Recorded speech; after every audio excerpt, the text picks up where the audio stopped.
ప్రభువైన యేసుక్రీస్తు నామంలో అందరికీ హృదయపూర్వక వందనములండి. ఎస్తేరు గ్రంథము 7వ అధ్యాయము.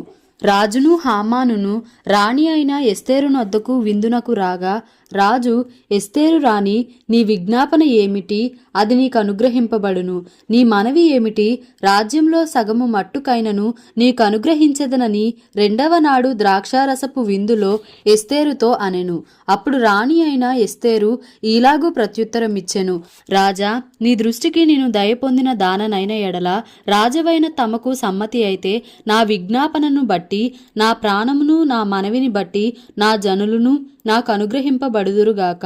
సంహరింపబడుటకును హతము చేయబడి నశించుటకును నేనును నా జనులను కూడా అమ్మబడిన వారము. మేము దాసులముగాను దాసురాండ్రముగాను అమ్మబడిన ఎడల నేను మౌనముగా నుందును. ఏలయనగా మా విరోధిని తప్పించుకొనుటకై మేము రాజవగు తమరిని శ్రమపరచుట యుక్తము కాదు. అందుకు రాజైన అహష్వేరోషు ఈ కార్యము చేయుటకు తన మనసు దృఢపరచుకొన్నవాడెవడు? వాడేడి అని రాణియగు ఎస్తేరు నడుగగా, ఎస్తేరు, మా విరోధియగు ఆ పగవాడు దుష్టుడైన ఈ హామానే అనెను. అంతటా హామాను రాజు ఎదుటను రాణి ఎదుటను భయాక్రాంతుడాయెను. రాజు ఆగ్రహముంది ద్రాక్షారసపు విందును విడిచి నగరు వనమునకు పోయెను. అయితే రాజు తనకు ఏదో హాని చేయనుద్దేశించెనని హామాను తెలిసికొని రాణి అయిన ఎస్తేరు ఎదుట తన ప్రాణము కొరకు విన్నపము చేయుటకై నిలిచెను. నగరు వనములో నుండి ద్రాక్షారసపు విందు స్థలమునకు రాజు తిరిగి రాగా, ఎస్తేరు కూర్చుండియున్న సయ్య మీద హామాను బడి ఉండుట చూచి, వీడు ఇంటిలో నా సముఖము ఎదుటనే రాణిని బలవంతము చేయునా అని చెప్పెను. ఆ మాట రాజు నోట రాగానే బంటులు హామాను ముఖమునకు ముసుగు వేసిరి. రాజు ముందర నుండు షండులలో హర్బోనా అనునొకడు, ఏలినవాడ చిత్తగించుము, రాజు మేలు కొరకు మాటలాడిన మొర్దెకైని ఉరితీయుటకు హామాను చేయించిన 50 మూరల ఎత్తుగల ఉరికొయ్య హామాను ఇంటి యొద్ద నాటబడి ఉన్నదనగా, రాజు దాని మీద వాని ఉరితీయుడని ఆజ్ఞ ఇచ్చెను. కాగా హామాను మొర్దెకైకి సిద్ధము చేసిన ఉరికొయ్య మీద వారు అతనినే ఉరితీసిరి. అప్పుడు రాజు యొక్క ఆగ్రహము చల్లారెను. ఎస్తేరు గ్రంథము 8వ అధ్యాయము. ఆ దినమున రాజైన అహష్వేరోషు యూదులకు శత్రువైన హామాను ఇంటిని రాణి అయిన ఎస్తేరునకిచ్చెను. ఎస్తేరు మొర్దెకై తనకు ఏమి కావలెనో రాజునకు తెలియజేసిన మీదట అతడు రాజు సన్నిధికి రాగా, రాజు హామాను చేతిలో నుండి తీసుకొనిన తన ఉంగరమును మొర్దెకైకి ఇచ్చెను. ఎస్తేరు మొర్దెకైని హామాను ఇంటి మీద అధికారిగా ఉంచెను. మరియు ఎస్తేరు రాజు ఎదుట మనవి చేసుకొని అతని పాదముల మీద పడి, అగాగీయుడైన హామాను చేసిన కీడును, అతడు యూదులకు విరోధముగా తలంచిన యోచనను వ్యర్థపరచుడని కన్నీళ్లతో అతని వేడుకొనగా, రాజు బంగారు దండమును ఎస్తేరు తట్టు చాపెను. ఎస్తేరు లేచి రాజు ఎదుట నిలిచి, రాజవైన తమకు సమ్మతి అయిన ఎడలను, తమ దృష్టికి నేను దయ పొందిన దాననై రాజువైన తమ ఎదుట ఈ సంగతి యుక్తముగా తోచిన ఎడలను, తమ దృష్టికి నేను ఇంపైన దాననైన ఎడలను, రాజవైన తమ సకల సంస్థానములలో నుండు యూదులను నాశనము చేయవలెనని హమ్మెదాతా కుమారుడైన అగాగీయుడగు హామాను వ్రాయించిన తాకీదుల చొప్పున జరగకుండునట్లు వాటిని రద్దు చేయుటకు ఆజ్ఞయియుడి. నా జనుల మీదికి రాబోవు కీడును, నా వంశము యొక్క నాశనమును చూచి నేను ఎలాగూ సహింపగలనని మనవి చేయగా, రాజైన అహష్వేరోషు రాణి అయిన ఎస్తేరునకును యూదుడైన మొర్దెకైకిని ఇలాగు సెలవిచ్చెను. హామాను ఇంటిని ఎస్తేరునకిచ్చియున్నాను. అతడు యూదులను హతము చేయుటకు ప్రయత్నించినందున అతడు ఉరికొయ్య మీద ఉరితీయబడెను. అయితే రాజు పేరట వ్రాయబడి రాజు ఉంగరముతో ముద్రింపబడిన తాకీదును ఏ మానవుడునూ మార్చజాలడు. కాగా మీకిష్టమైనట్లు మీరు రాజునైనా నా పేరట యూదుల పక్షమున తాకీదు వ్రాయించి రాజు ఉంగరముతో దాని ముద్రించుడి. సీవాను అను 3వ నెలలో 23వ దినమందు రాజు యొక్క వ్రాతగాండ్రు పిలువబడిరి. మొర్దెకై ఆజ్ఞాపించిన ప్రకారమంతయు యూదులకును హిందూ దేశము మొదలుకొని కూషు దేశము వరకు వ్యాపించియున్న 127 సంస్థానములలోనున్న అధిపతులకును అధికారులకును ఆయా సంస్థానములకును దాని దాని వ్రాతను బట్టియు దాని దాని భాషను బట్టియు తాకీదులు వ్రాయబడెను. రాజైన అహష్వేరోషు పేరట తాకీదులు మొర్దెకై వ్రాయించి రాజు ఉంగరముతో ముద్రించి గుర్రముల మీద అనగా రాజనగరు పనికి పెంచబడిన బీజాశ్వముల మీద అంచెగాండ్ర నెక్కించి ఆ తాకీదులను వారి చేత పంపెను. రాజైన అహష్వేరోషు యొక్క సంస్థానములన్నిటిలో ఒక్క దినమందే అనగా అదారు అను 12వ నెల 13వ దినమందే ప్రతి పట్టణమునందుండు యూదులు కూడుకొని తమ ప్రాణములు కాపాడుకొనుటకు ఆయా ప్రదేశములలో నుండి తమకు విరోధులకు జనుల సైనికులనందరినీ శిశువులను స్త్రీలను కూడా సంహరించి హతము చేసి నిర్మూలపరచి వారి వస్తువులను కొల్లపెట్టుటకు రాజు యూదులకు సెలవిచ్చెనని దాని యందు వ్రాయబడెను. మరియు ఈ తాకీదుకు ప్రతులు వ్రాయించి ఆయా సంస్థానములలోని జనులకందరికీ పంపించవలననియు యూదులు తమ శత్రువుల మీద పగ తీర్చుకొనుటకు ఒకానొక దినమందు సిద్ధముగా ఉండవలననియు ఆజ్ఞ ఇయ్యబడెను. రాజనగరు పనికి పెంచబడిన బీజాశ్వముల మీద నెక్కిన అంచెగాండ్రు రాజు మాట వలన ప్రేరేపింపబడి అతి వేగముగా బయలుదేరిరి. ఆ తాకీదు షూషను కోటలో ఇయ్యబడెను. అప్పుడు మొర్దెకై ఊదా వర్ణమును తెలుపు వర్ణమును గల రాజవస్త్రమును బంగారపు పెద్ద కిరీటమును అవిసనారతో చేయబడిన ధూమ్ర వర్ణము గల వస్త్రములను ధరించుకొనిన వాడై రాజు సముఖము నుండి బయలుదేరెను. అందు నిమిత్తము షూషను పట్టణము ఆనందించి సంతోషముందెను. మరియు యూదులకు క్షేమమును ఆనందమును సంతుష్టియు ఘనతయు కలిగెను.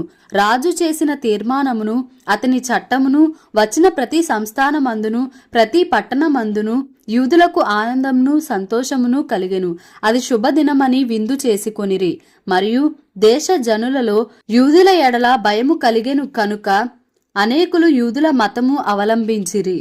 ఎస్తేరు గ్రంథము 9వ అధ్యాయము. రాజు చేసిన తీర్మానమును చట్టమును నెరవేరు కాలము వచ్చినప్పుడు అదారు అను 12వ నెల 13వ దినమున యూదులను జయింపగలుగుదుమని వారి పగవారు నిశ్చయించుకొనిన దినముననే యూదులు తమ పగవారి మీద అధికారము నొందినట్లు అగుపడెను.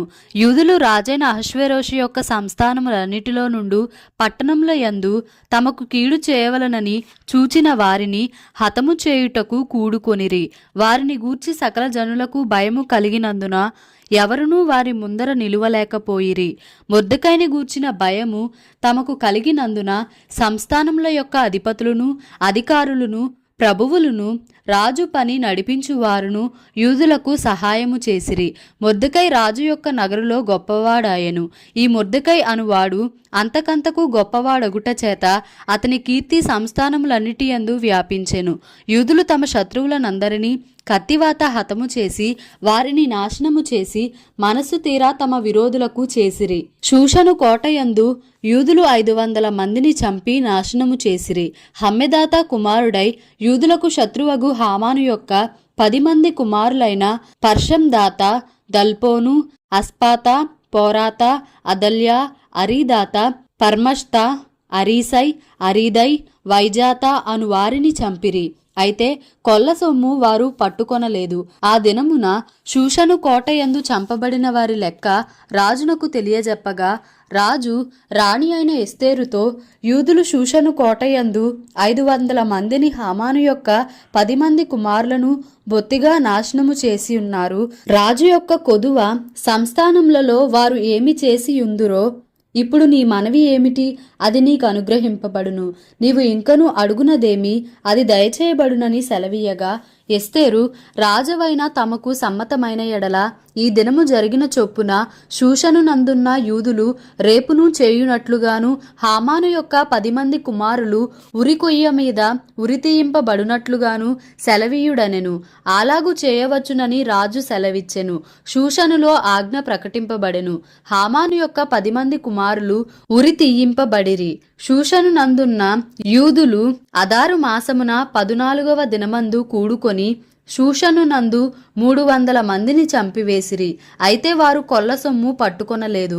రాజు సంస్థానముల యందుండు తక్కిన యూదులు కూడుకొని తమ ప్రాణములను రక్షించుకొనుటకై పూనుకొని అదారు మాసము 13వ దినమందు తమ విరోధులలో 75,000 మందిని చంపివేసి తమ పగవారి వలన బాధ లేకుండా నెమ్మది పొందిరి.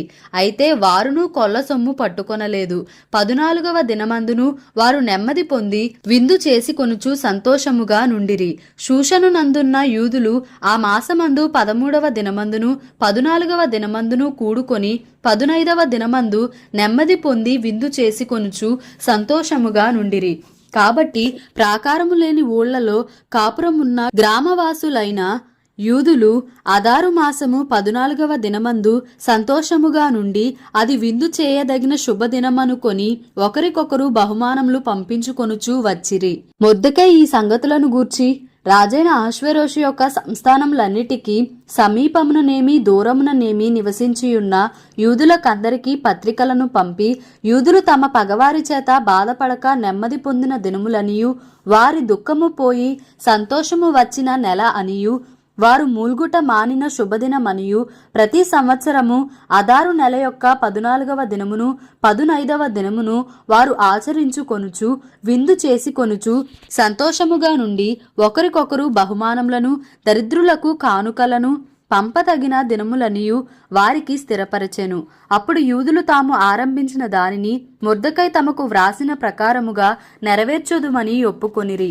యూదులకు శత్రువగు హమ్మెదాతా కుమారుడైన అగాగీయుడగు హామాను యూదులను సంహరింపదలచి వారిని నాశనపరచి నిర్మూలము చేయవలెనని పూరు అనగా చీటీ వేయించి ఉండగా, ఎస్తేరు రాజు ఎదుటికి వచ్చిన తరువాత రాజు అతడు యూదులకు విరోధంగా తలపెట్టిన చెడు యోచన తన తల మీదికే వచ్చునట్లుగా చేసి వాడును వాని కుమారులను ఉరికొయ్య మీద ఉరితీయబడునట్లుగా ఆజ్ఞ వ్రాయించి ఇచ్చెను. కావున ఆ దినములు పూరు అను పేరును బట్టి పూరీము అనబడెను.